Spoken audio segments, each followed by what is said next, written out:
Muy buena tarde, nuestra Colombia amada. Como de costumbre, todos los meses Mera Consultores SAS trae un tip especial para ustedes. Hoy continuaremos con el capítulo número 3 de nuestra serie Derechos Humanos y Propiedad Horizontal. A propósito de ello, me habías comentado, Miguel, que tenías unos tips. Contame. Sí, Lorena, fíjate que en estos días estuve investigando y encontré unos antecedentes a la ley que me parecen muy pertinentes al tema, porque pues así podemos indagar y podemos saber cómo llegó a construirse la tal 675. Entonces, ahora con usted vamos a compartir estos antecedentes. Claro que sí. Tenemos la ley 13512 de 1948. Entre pues sus principales características se destaca de que se vincula el inmueble sometido al régimen de propiedad horizontal con la persona, ¿cierto? Aparte, quien era el propietario de un terreno era asimismo el dueño de todo lo plantado y edificado sobre el mismo, sin limitaciones especiales. Es muy importante. Permitía sectorizar el espacio. No tiene aspectos relacionados con la convivencia. Cada propietario tiene propiedad, es decir, dominio sobre su unidad funcional y paralelamente un condominio sobre las cosas y servicios comunes.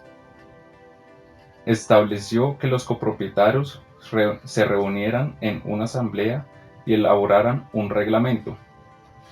Acerca también de esta ley, hay algo que nos toca, un tema de permisos, que también me parece importante decirlo de una vez, ya que estamos en esta ley, la 13512, que dice que otorga un permiso de división horizontal mediante el cual fraccionar los edificios en plantas horizontales y esta a su vez por sectores, contrario a lo que hasta el momento se prohibía en el artículo 2617 del Código Civil, que decía: el propietario de edificios no puede dividirlos horizontalmente entre varios dueños. Para ello tiene que tener dos condiciones, los cuales son: la primera, que las unidades sean independientes entre sí, y la segunda, que tengan una salida directa al exterior autónoma a través de un pasillo común. ¿Cierto? En temas de antecedentes, también me parece importante pues señalar este decreto, que es el decreto 18734 de 1949. Este decreto fue importante porque estableció que quien debía redactar el reglamento era el dueño de la obra que se iría a dividir, y no los que en definitiva van a ir a vivir o a trabajar allí. Es un tema importante, la verdad ahorita más adelante vamos a ver por qué. En el Código Civil tenemos el artículo 2503, el derecho de propiedad horizontal es un derecho real, y hasta llegar como tal a la famosa ley gran conocida, la 675 del 2001. Ahora, Lore, acerca de todo esto, es un tema bastante interesante, ¿no te parece? Bastante importante e interesante. Pues mira, básicamente nosotros podríamos decir que estos antecedentes nos dan un contexto real de cómo la sociedad, como lo hemos venido diciendo en cada uno de estos capítulos, nace, se reproduce y se transforma en el tiempo. Es así como nosotros tendríamos que decir que como la sociedad nace, se reproduce y se transforma en el tiempo, las necesidades en el territorio cambian de acuerdo a cómo se transforman las dinámicas territoriales. De ahí es que hablamos de interseccionalidad de los enfoques diferencial, poblacional y territorial, que tienen mucho que ver con el tema de los derechos humanos y la propiedad horizontal. Por eso, Miguel, me parece muy importante que antes de adentrarnos en ese antecedente importante que es la ley 675, terminemos de concretar ese amarre de la propiedad horizontal con el tema de los procesos históricos que han caracterizado el desarrollo de nuestro gran país, de este hermoso país que se llama Colombia, ¿cierto? Sí. Y en este orden de ideas sería muy importante establecer como ese periodo, esa etapa cronológica, ¿sí?, en la cual nosotros podríamos contar y decir que el periodo de la violencia, como lo hemos mencionado en muchas ocasiones, inicialmente se entiende que inicia desde 1925 o 1928, pero que asimismo podríamos decir que se da por los diferentes movimientos de ciertos sectores sociales inconformes con la forma como se estaba gobernando o administrando el país. Para 1930, cuando se termina la denominada hegemonía conservadora con inicio de gobierno liberal de Enrique Olaya Herrera. Entonces digamos que eso fue una disputa, una discordia entre si éramos en su momento federales, hoy liberales, centralistas, hoy conservadores. Total. Entonces, ¿cómo se va dando esa transición? Y esos hechos van generando unos procesos de migración y transformación de la estructura organizacional del territorio. Es por eso que para otras fuentes indican que las dinámicas del conflicto empiezan entre 1930 y van hasta 1957. En 1930, cuando se dio la terminada la hegemonía conservadora, y en 1957 tomó el poder la Junta Militar en esa transición entre el gobierno de Gustavo Rojas Pinilla y el Frente Nacional. ¿Qué fue el Frente Nacional? Un periodo gobernaban los conservadores, otro periodo gobernaban los liberales, hasta que por fin ya podríamos decir que en 1966 se inicia todo un proceso de movimientos guerrilleros y diferentes movimientos sociales pidiendo amnistía, apertura para que se dé la participación política a otros partidos que no necesariamente tenían que ser liberales o conservadores. Entonces, estas dinámicas son muy interesantes. Por eso en 1946, con el retiro de Alfonso López Pumarejo de su segundo mandato, ¿cierto?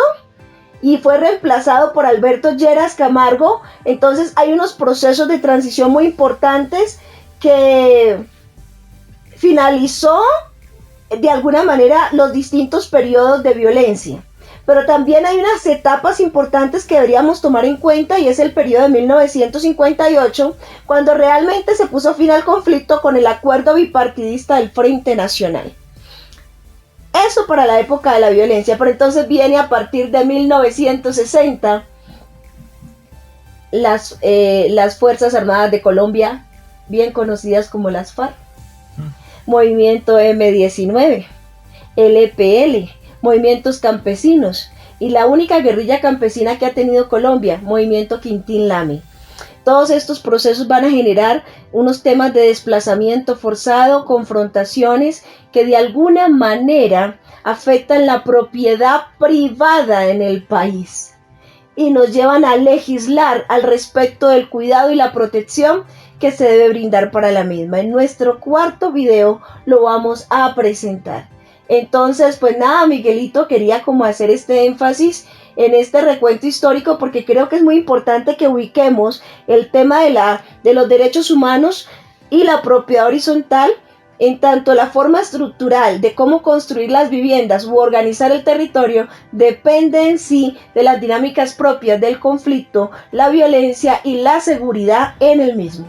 Me parece totalmente acorde, porque pues si queremos entender acerca de la ley 675, cómo se formó, qué antecedentes tuvo, me parece muy importante todo esto que estamos contando, porque así es como se entiende por qué llegamos hasta tal 675, ¿no? Ahorita en los contextos que se estaban haciendo se demostraban que hay muchas cosas que se parecen actualmente a la 675, y así nos lleva esta 675. Quiero que nos expliques por qué hay que modificarla, si tú crees que hay que modificarla, si tú crees que está bien, si tú crees que hay que cambiarla. Me gustaría escuchar tu punto de vista teniendo en cuenta ya todos estos antecedentes históricos. Claro que sí. En agosto del año 2001 nace la Ley 675 y fue una excelente y extraordinaria apuesta, y yo sigo diciendo que es una extraordinaria apuesta, que unifica todas las leyes anteriores que vinieron surgiendo desde la Ley 182 de 1948 en adelante para acá. Sin embargo, pues fue necesario unificarla, y cuando aparece la ley 675 del 2001, pues obviamente se derogan las leyes anteriores. No obstante, nosotros tenemos que entender, con los antecedentes que les acabo de mencionar, que las dinámicas del conflicto en Colombia se fueron transformando, lo cual, y recuerden ustedes que estas dinámicas del conflicto se van transformando hasta 1989, cuando la OIT empieza a incidir para que se reconozca el derecho de los grupos étnicos. La Organización Internacional del Trabajo empieza a trabajar lo que se llamó el Convenio 169 de la OIT, y empieza en la necesidad de que se reconozca el derecho al territorio, no solo para las comunidades indígenas, sino también para las comunidades negras, afrocolombianas, raizales y palenqueras. Y este fue un interesante convenio que le da vida a lo que conocemos como la Ley 21 de 1991, antecedente fundamental para que después de la Asamblea Nacional Constituyente naciera la Constitución de 1991, con lo cual los procesos de población en Colombia cambian, y entonces Colombia, que se había caracterizado históricamente por ser rural, empiezan unos desplazamientos masivos a las grandes capitales o urbes, y entonces tiende a ser hoy en un 70% más urbano que rural. Entonces cambian las dinámicas incluso de trabajar o administrar los territorios. En esta necesidad, viendo la densificación poblacional sobre todo en las principales ciudades del país, es lo que nos lleva a pensar en el tema de la teoría de economía del espacio. Pensar en el tema de la teoría de economía del espacio, donde la ciudad de todo no es de ninguno y no hay espacio para tanta gente. Entonces se afianza, coge mayor fuerza el tema de la construcción en vertical. Es esta la razón por la cual para el año 2001 aparece la Ley 675 respondiendo a todas estas dinámicas y necesidades. Sin embargo, respondiendo a tu pregunta, y con esto terminamos nuestra intervención de hoy y continuaremos, no se pierdan la cuarta emisión de esta serie, Derechos Humanos y Propiedad Horizontal. En el año 2004 aparece la sentencia T025 del 2004. Con la sentencia T025 del 2004, el gobierno hace énfasis en la necesidad de que se atienda a las poblaciones o sectores poblacionales en Colombia por enfoque diferencial, reiterando el artículo 7 de la Constitución: somos diversos, pluriétnicos, multiculturales, y el artículo 13 de la Constitución: todos tenemos derecho a acceder a lo mismo en el marco de la diferencia, y el artículo 8, que dice que el Estado es el garante de la pervivencia de todos los sectores y grupos poblacionales. En este orden de ideas, tomando en cuenta que había una población significativa de personas en condición de desplazamiento y pobreza extrema en el país, sin vivienda, fue necesario entonces hablar de construir o establecer programas de vivienda en propiedad horizontal para estas familias, reivindicando el derecho a una vida digna y una vivienda digna. Si quieren continuar esta historia, que cobra mayor importancia, mayor vida a partir del año 2004 en adelante a lo que tenemos hoy, para entender por qué se nos está actualizando o reformando la Ley 675, no se pierdan la próxima emisión. Mera Consultores SAS, presente en los territorios. No olviden consultar nuestras redes. Ya saben que estamos en Facebook, estamos en Instagram, estamos en YouTube. Recuerden pues que si no tuvieron la oportunidad de ver el primer y el segundo capítulo, por favor búsquenlo. Es muy interesante el contexto histórico y es la manera correcta para entender por qué llegamos a la tal 675, y es muy interesante conocer la historia para sí mismo saber cómo trabajar por medio de ella. Muchísimas gracias. Feliz semana para todos.